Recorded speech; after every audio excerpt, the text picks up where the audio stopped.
The 3 months rule in dating has a numerological explanation. Let me show you. The ancients knew very well that nature, the cosmical things, and humans run in cycles.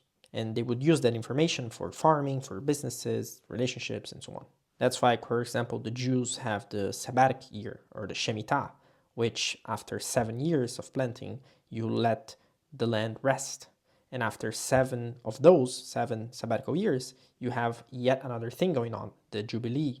There are many ways of tapping into those cycles, one of them being astrology, for example, another one being numerology. That's the one I'm going to show you today. The way it works is very simple. You get the calendar with 366 days, or 365, doesn't matter, and you divide it by 7, which gets you around 52 days.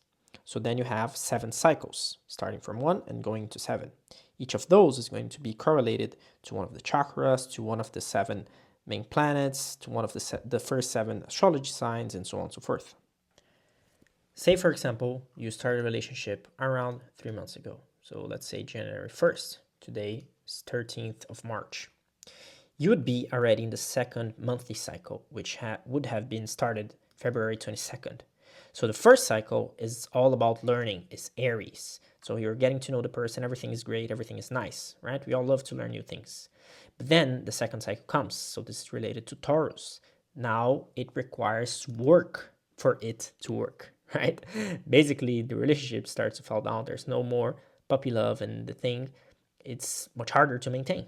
So that's why around the 3 months mark, the thing breaks. And there's yet another one, another cycle, which is very problematic, which is going to be the 5th cycle. So this one, usually hard decisions have to be made.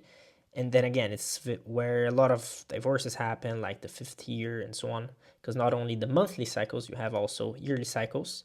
So for example, as a person, right, from the 0 to 7 years of age, you are going through the first cycle. Then you have the second cycle from the 7 to 14 and so on and so forth. And each of those, like when you're 2 years old, you're going through a second cycle and so on. So there are cycles inside cycles inside cycles. And it goes to show how much of our reality is programmed, how much we are being affected by forces that we don't quite understand sometimes, and why you need to study those, otherwise you're just a pawn in the game. For example, you can use that calculator to get to know from your birth date which cycles you're going through. Let's say you were born in the 2000s. You can get here.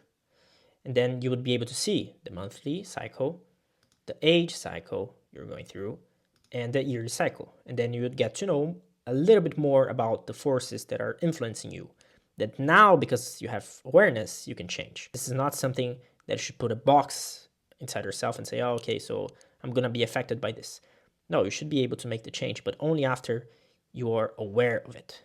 So if you want to see for free how it is, the cycles that you're going through right now, you can go to this website right here, numerology.kabbalah.com.